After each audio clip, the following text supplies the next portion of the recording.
Hello. It's time for the next bit of the Discourse on Method by Descartes, and we're in part 4, and we're using the Hackett edition. And I could talk about this topic for hours if I led myself. I could do a nice Zoom presentation with lots of stuff typed up, because this is his argument for the existence of God. It's not his only one. Keep in mind he's got several arguments for the existence of God, but this is the one he uses here. Having said that, I don't want to talk about this in any detail. I'm going to try to make this super simple. Maybe another time I'll go into detail. Probably I already have. I think I talked about Descartes' argument for God's existence in something in the Great Arguments in Philosophy playlist. You should be able to find it on this channel. All right, so let's just get to it. Let me just try to explain the gist of the text briefly. It may be deceptively simple. It may be a lot simpler than you think. Descartes has just confirmed his own existence, not that he had any particular reason to doubt it, but the point is he was looking for information that cannot be doubted, to be a new foundation for knowledge. And he's found, I think, therefore I exist, cogito ergo sum, to be a completely non-doubtable truth, and therefore it's a solid foundation for knowledge. But what he'd like to do is build on that so that we can know lots of things, get rid of all our errors, and know a whole lot of truth. But how do you get from knowledge that you exist to knowledge that the world outside your mind exists, when your whole purpose of this method of doubt for the sake of certainty exercise is to not believe in anything that is not 100% certain until you find something that's 100% certain, and then build on that to get more knowledge. Now, how do you prove I exist, therefore the world exists, or anything else? Well, you get there through God. But how does he get to God's existence from his own existence?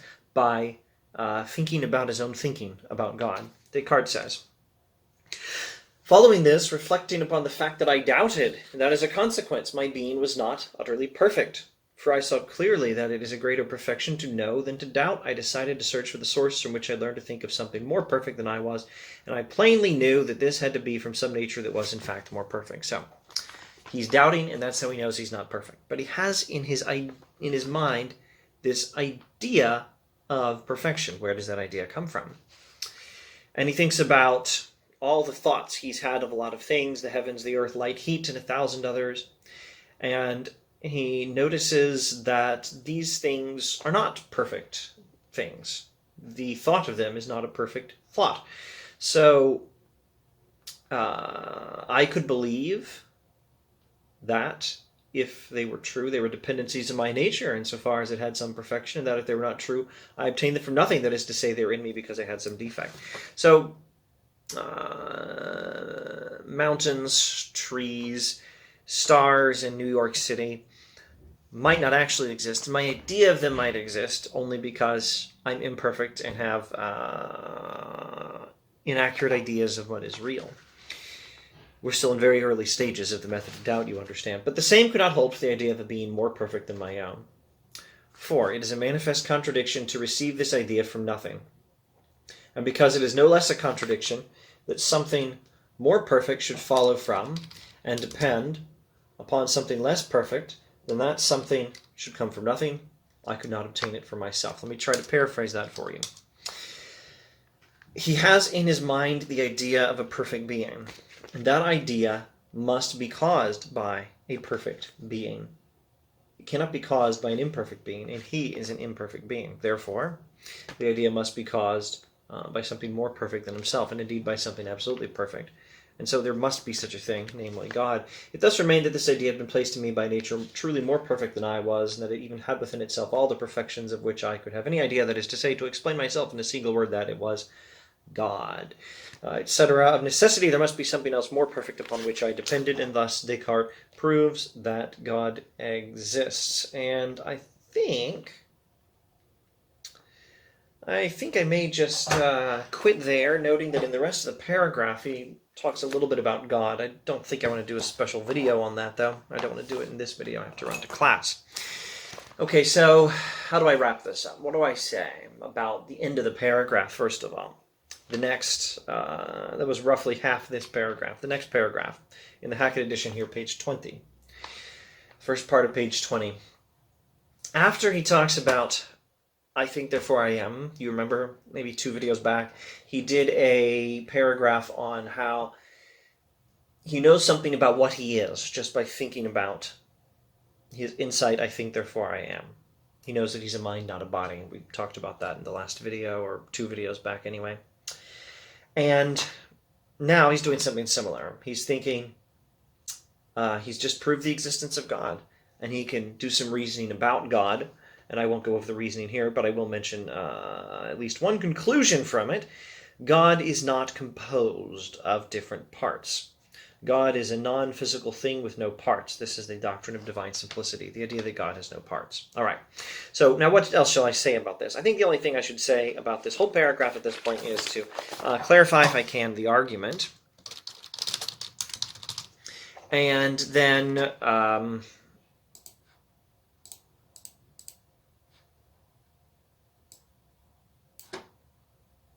probably resist the urge to analyze the argument in any particular detail. But maybe I will, contrary to my original plan, analyze the argument just a bit. The argument, and let me now read it from some of my notes, because I find that simpler. Descartes has found that he exists. Now he's finding that God exists. And incidentally, if my brain holds up and if the stars align, then inshallah, I may do a whole video much later going over the method of doubt in some detail. Though I'm more inclined to go over this part 4 stuff, not only after finishing part 4 in the current series, but probably after just finishing the whole discourse, and maybe even somewhere in the midst of a series on the meditations on first philosophy. I think I'm going to keep going with this. I like this. And I'll probably do a series on the meditations as part of the same series. Anyway, here's the argument. No effect is greater than its cause.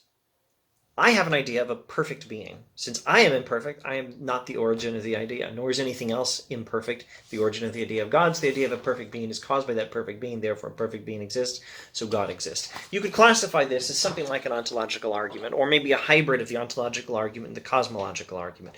If you don't know what those words mean, that's fine. I may introduce them somewhere on this channel, but whatever, it doesn't matter that much. If you do know what those words mean, there you go. It's something like a hybrid of an ontological and cosmological argument. So, no effect is greater than its cause. I have an idea of a perfect being. Therefore, since I'm imperfect, I'm not the origin of the idea, nor is anything else imperfect. So the idea of a perfect being must be caused by that perfect being. So perfect being exists, so God exists. Now let me just state why I don't find this argument persuasive. And then I'll maybe say one other thing that's terribly important, and more important than any flaw in the argument itself. And then I really need to run to class. I think I can agree, no effect is greater than its cause. I totally agree with that. But the idea of a perfect being is an idea of a perfect being. It's not a perfect idea. So I don't see why the idea of a perfect being cannot be caused by an imperfect being. The idea of a perfect being does not have all the perfections of a perfect being. Now, I'm tempted to continue that line of critique of Descartes' argument by saying, like, duh.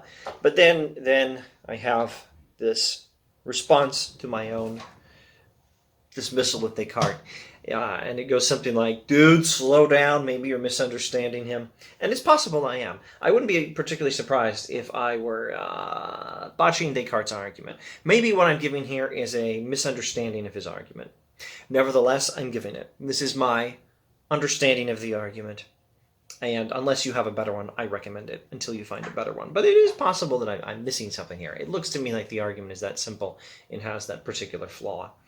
All right, I do still believe in God, but not on the basis of this argument. Now, the bigger issue with Descartes' argument here is that he's doubting the reliability of reason. And this is the much bigger issue with Descartes. Descartes is, at this time, not believing that reason can be trusted. And if reason cannot be trusted, then how does he know that this argument works? His next move is going to be to use, the next phase of the method of doubt is to use the perfection of God to prove that the world outside my mind exists and that reason is reliable. And if you use God to prove the reliability of reason, you cannot use an argument that relies on reason to prove the existence of God. Or rather, maybe you can, but you can't do it if you have Descartes' standards. Descartes doesn't want to believe anything that he can't prove with absolute certainty based on I think, therefore I am. And he's called into question reason. He doesn't believe that reason even works, and yet he's using it to prove the existence of God. This, I think, is probably the single biggest error in all of Descartes' philosophy. All right, at least according to his own standards. All right, I'm done. Thank you for watching. More Descartes next time, I expect. See you then.